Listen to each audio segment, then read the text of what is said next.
खराब हो गए। जो कुछ भी स्थिति अगर मेरी अच्छी हो जाती है तो वो समझ लो कि अपना काम है, और कहीं से अगर अपना काम नहीं होता है तो डॉक्टर साहब से निपट लेना। वो सब क्या हुआ, डॉक्टर साहब ने मेरे को बताया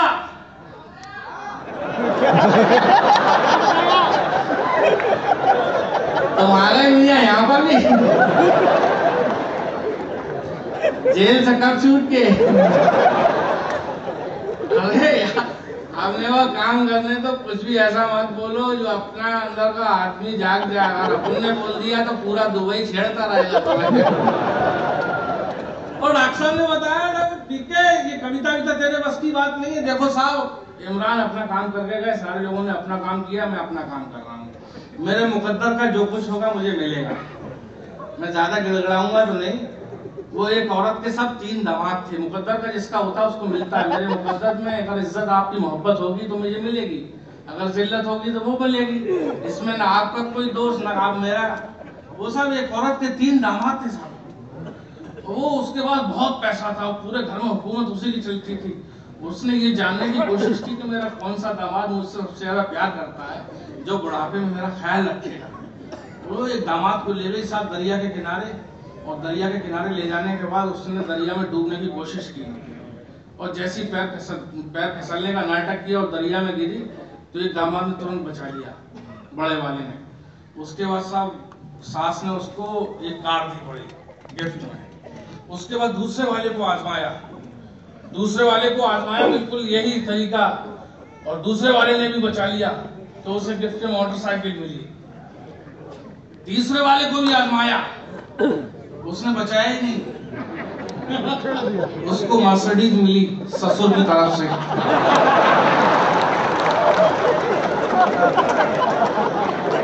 अपने मुकद्दर का तो मिलेगा साहब। इस डाइट का सबसे पढ़ा लिखा आदमी मैं, मुझसे काबिल और पढ़ा लिखा एक भी नहीं है, और अगर होगा भी तो मेरा कुछ नहीं कर लेगा।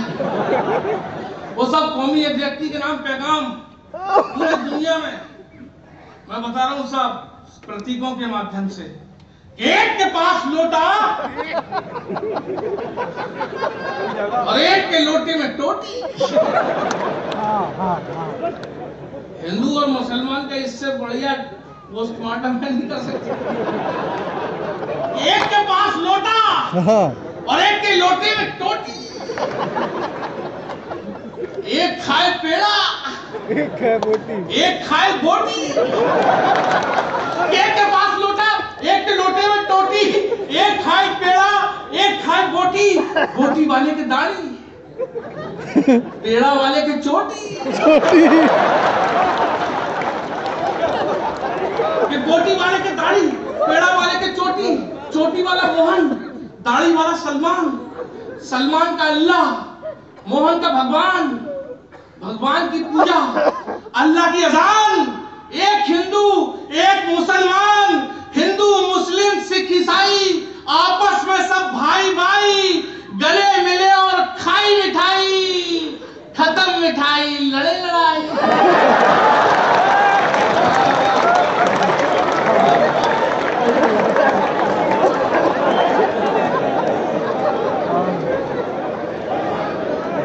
बस हमारे अंदर की इतनी एकता होती है। सच बता रहा हूँ साहब, मैं हंसने हंसाने के लिए, मौज मस्ती के लिए यहाँ पर खड़ा हुआ था। मैं चाहता हूँ इतना अच्छा, इतनी अच्छी डाइज है, इतना बड़ा प्रोग्राम है, तो अपनी जिंदगी की कुछ अच्छी नज़्म में पढ़ूँ यहाँ पर। दोस्तों, हम लोग बहुत कोशिश करते हैं, फिर भी पता नहीं ऐसी क्या बातें हैं, ऐसे क्या कौन से लोग हैं जो हम बाकी सच्चे दिल से एक नहीं होने देना चाहते। मैं एक छोटी सी नज़्म पढ़ता हूँ, अगर आप लोगों को अच्छी लग जाएगी तो एक और पढ़ूंगा, वरना अपनी जगह ले लूंगा।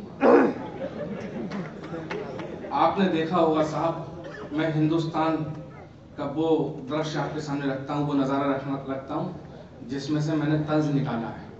आपने देखा होगा, आप हिंदुस्तान में रहे हैं, गली मोहल्ले में, कस्बे में कोई ना कोई पागल आपको कभी ना कभी मिला होगा, और उस पागल से बातचीत करने वाले, गुफ्तगू करने वाले लोग जो अक्लमंद लोग हैं वो भी देखे होंगे। और उस पागल और अक्लमंद लोगों के बीच से साथ जो गुफ्तगू निकाल कर लाया हूँ मैं, वो हाजिर करना चाहता हूँ। एक बार तालियां बजा के मुझे हौसला दे दो कि, चौराहे के मैन, मेरे शहर के चौराहे के मैन चौराहे के पास, मेरे शहर में मैन चौराहे के पास मैं चलते चलते रुक गया अनायास। नजर घुमाई तो देखा फुटपाथ पर एक पागल सा आदमी खड़ा था जो लगभग मुझसे 10 वर्ष बड़ा था। कपड़े फटे पुराने और बाल भी बड़े थे। कुछ लोग उसे घेरे हुए खड़े थे। तभी एक सज्जन बोले, लगता है ये आवारा है। मेरे शहर के मैन चौराहे के पास मैं चलते चलते रुक गया अनायास। नजर घुमाई तो देखा फुटपाथ पर एक पागल सा आदमी खड़ा था जो लगभग मुझसे 10 वर्ष बड़ा था। कपड़े फटे पुराने और बाल भी बड़े थे। कुछ लोग उसे घेरे हुए खड़े थे। तभी एक सज्जन बोले, लगता है ये आवारा है।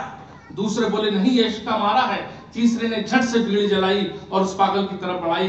हाथ जोड़कर पागल से बोला, हे महाराज, मैं तो आपको अच्छी तरह से जानता हूं, आपकी ताकत को पहचानता हूं, मुझ पर कृपा करो और मेरे कष्ट मिटा दो। एक आध सट्टे का नंबर ही बता दो कि मुझ पर कृपा करो और मेरे कष्ट मिटा दो। एक आध सट्टे का नंबर ही बता दो। तभी साहब चौथे ने उस पागल से पूछ लिया, तू हिंदू है या मुसलमान? तभी साहब चौथे ने उस पागल से पूछ लिया, तू हिंदू है या मुसलमान, किस बिरादर का है? इतना सुनते ही पागल का गुस्सा सातवें आसमान पर। उसने एक तमाचा जड़ दिया सज्जन के कान पर और झूमते हुए अपने अंदाज में बोला, बड़ी अजीब बात पूछता है, बड़ी अजीब बात पूछता है, बड़ी अजीब बात पूछता है, बड़ी अजीब बात पूछता है। एक पागल से उसकी जात पूछता है।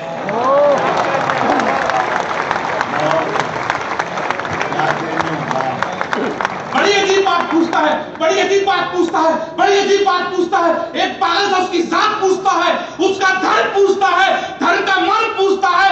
अरे तू सवाल बड़ा ही गर्म पूछता है। किसी पागल की कोई जात कोई धर्म नहीं होता। हम पागलों का यहाँ कभी अधर्म नहीं होता। हम पागल किसी अबला के साथ बलात्कार नहीं करते। हम कभी मजलूमों पर अत्याचार नहीं करते। हमने कभी मस्जिद और मंदिर नहीं तोड़े। हमने जाकर किसी शहर में बम नहीं फोड़े। हम कभी आवाम में आग नहीं लगाते हैं। हम कभी आदमी को आदमी से नहीं लड़ाते हैं। हमें क्या पता हम हिंदू हैं या मुसलमान हैं, लेकिन आपसे बेहतर इंसान है।